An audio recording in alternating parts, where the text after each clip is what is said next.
In the traditional Buddhist calendar, tonight is Visakha Atami.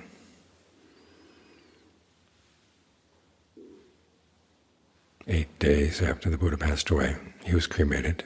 Actually, 7 days. But they commemorate it on the 8th day. The story goes that after the news came to the Malans that the Buddha had passed away in his township, in their township, they made up their minds that we're going to cremate the body the next day. But then they set up a stage, and they had music and they had dancing, and they had music and dancing all day long. So they said, well, tomorrow we'll do the cremation. And the next day they had music and dancing all day long. And this kept up until the 7th day.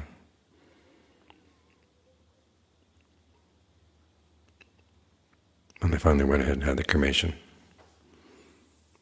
they waited until Mahakassapa came. They tried to set fire to the pyre, but it wouldn't light. It turned out the devas were keeping it from being lit because Mahakassapa was on his way. He came, was able to show his allegiance to the Buddha, his homage to the Buddha, and then the pyre miraculously lit on its own.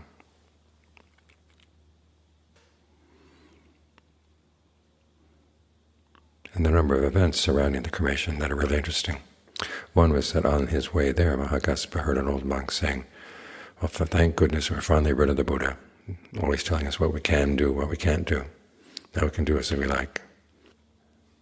That was made him realize that there was going to have to be a council to decide on the Buddhist teachings, to give a standardized version.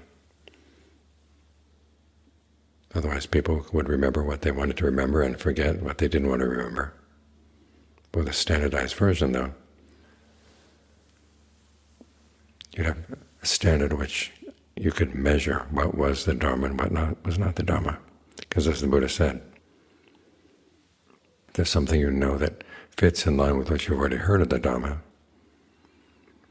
then it doesn't matter who says their authority is, then it should be accepted. If it doesn't fit in, then no matter what they say their authority is, a famous ajahn, a famous community, you can't accept it. So you need a standard against which to measure these things.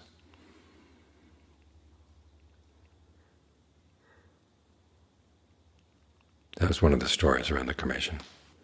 The other is when you look into the sutta that tells of the Buddha's last year, the events from a year before his passing away up through the cremation. The story starts with an averted war and ends with an averted war. The war in the first case was Ajatasattu wanted to attack the Vajrayans. And even though he had faith in the Buddha, he was pretty ignorant. He wanted to get some advice from the Buddha on whether or not he should attack. The Buddha didn't answer the question directly, but he turned to Ananda and talked about the qualities that the Vajrayans had that made them a tightly bound community with a lot of respect for one another. The messenger who had brought the question went back to the king. So the king realized he was not going to be able to conquer this community by force of arms. The Buddha then took that as an opportunity to call the monks together and talk to them about what was needed to keep the community tied together, to make sure that it wasn't going to be an easy prey to the force of greed, aversion, and delusion.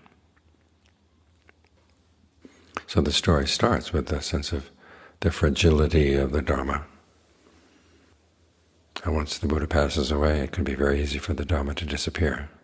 There are stories of previous Buddhas who had taught and not set forth a standardized version of their teaching. They basically would read people's minds and say, do this, don't do that, think this, don't think that. That's called the miracle instruction.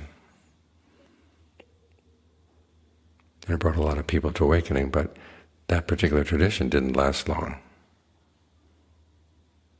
because there's no analysis of what goes on in the mind that other people could pick up from and use in training their own minds. Once that talent of that Buddha was gone to read minds, that was it.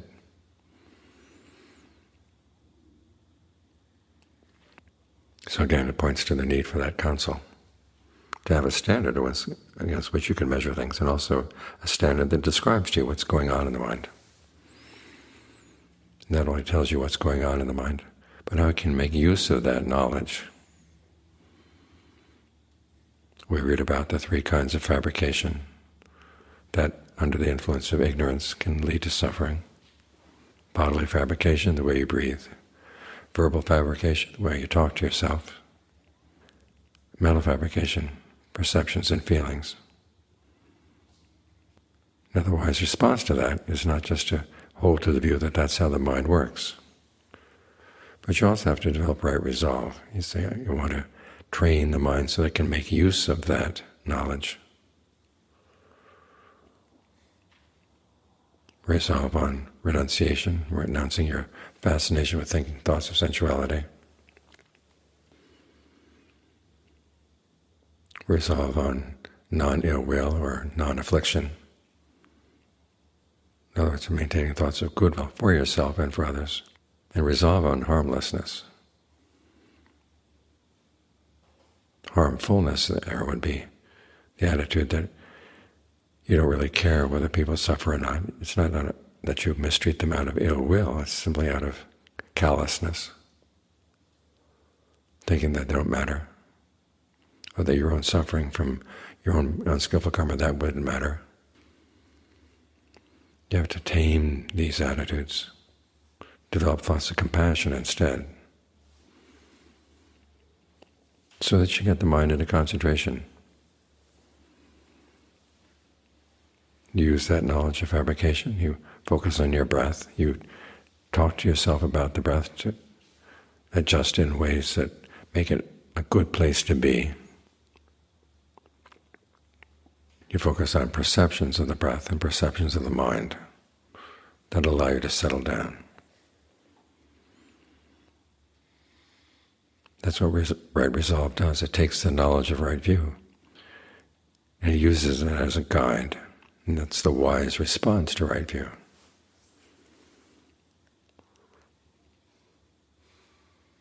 So this is the right way to take the Buddha's teachings, not to argue about them,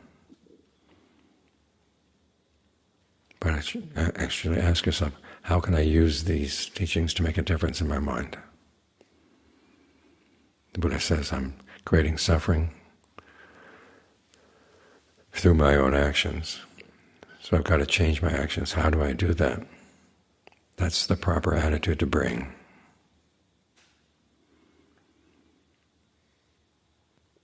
So it's good that we have that standardized version that's kept the Dhamma alive all these many, many years. As for the war at the end that was averted, after the Mahālāns had cremated the Buddha's body, they decided they were going to keep all the relics for themselves. But there were other people who had been students of the Buddha as well, and they came and they made their claims. Different kings, even some Nagas came and made their claim.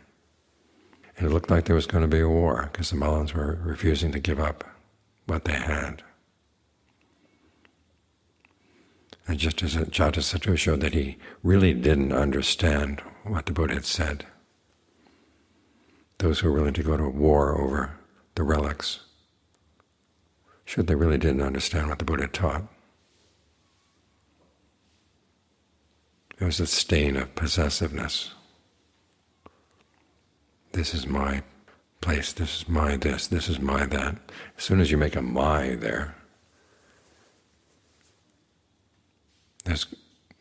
have to be fights over that. The Buddha calls this papancha, when you come up with the attitude, I am the thinker. And when you're a thinker, that means you're a being, and beings have to feed. Where are you going to feed? Well, you feed in the world.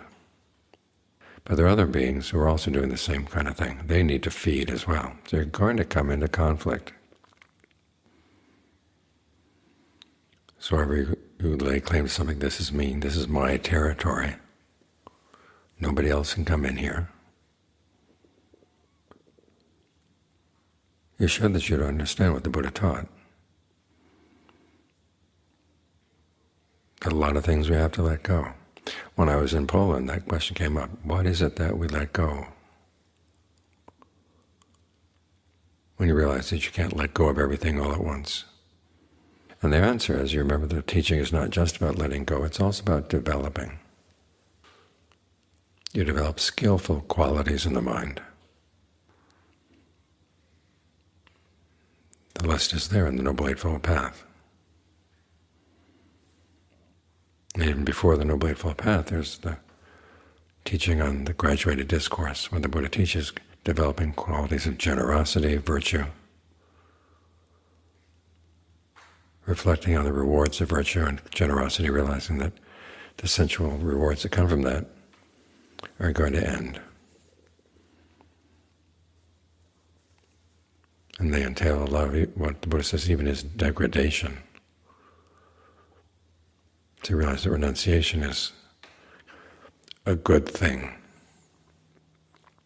These are all thoughts that will lead eventually to right resolve. But there are also things you should develop. And in the course of developing them, you're going to find that you have states of mind that get in the way. Those are the things you have to let go of.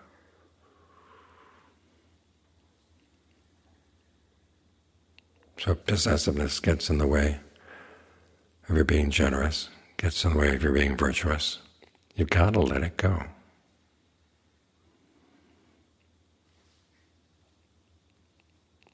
These things that we claim as me and mine,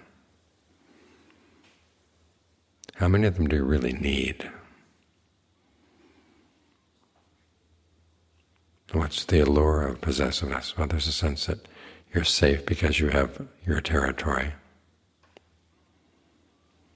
But there are a lot of other very unskillful attitudes that go along with that. The unwillingness to share. Why? Are people not worth sharing things with? And what happens if you don't let go? There are many, many stories in the Buddhist tradition of people who couldn't let go of something, and then they come back and their spirits hovering around those places, trying to hold on.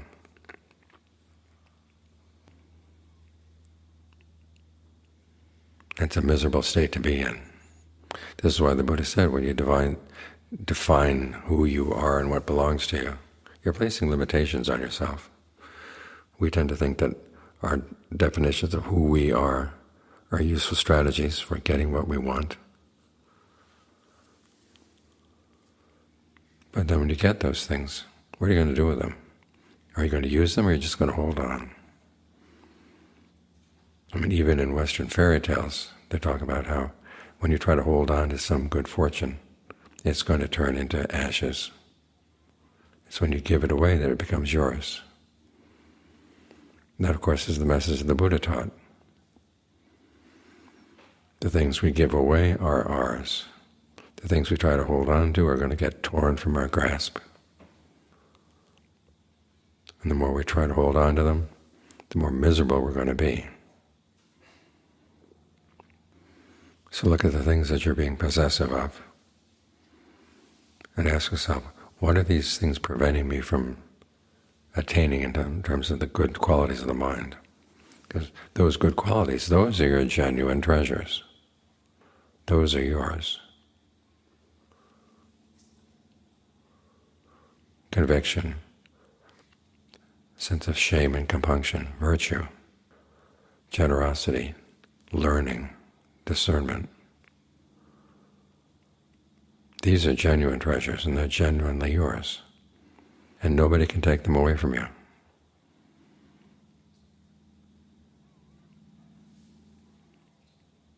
So if you want to be wealthy, focus there.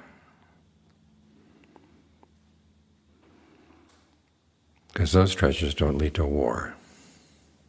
They don't lead to conflict.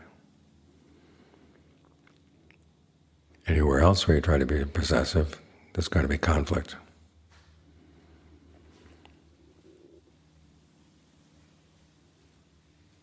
Fortunately, there was a Brahmin who came and reasoned with the people who were about to go to war over the relics. Didn't the Buddha teach you not to hold on to things like this? Didn't he teach you peace and harmony? The people came to their senses, and then he divided the relics so everybody got a share. And they went home happy. But the happiest people in that story were the monks. They didn't get any relics at all. They got the Dhamma instead.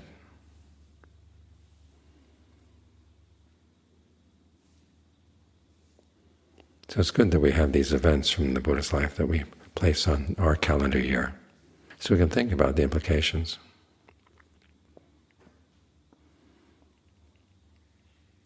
And draw lessons from them that can keep the Dharma alive and here and now. Because the Dharma is still fragile. People keep trying to change it. People who claim to be Dharma teachers, they're the ones who seem to hate the Dharma the most. They're always changing it.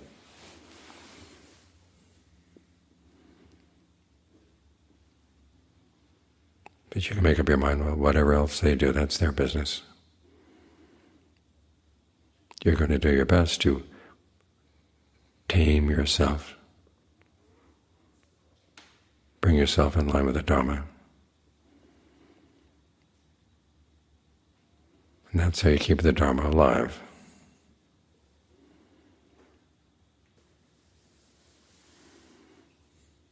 And that's when it becomes generally yours.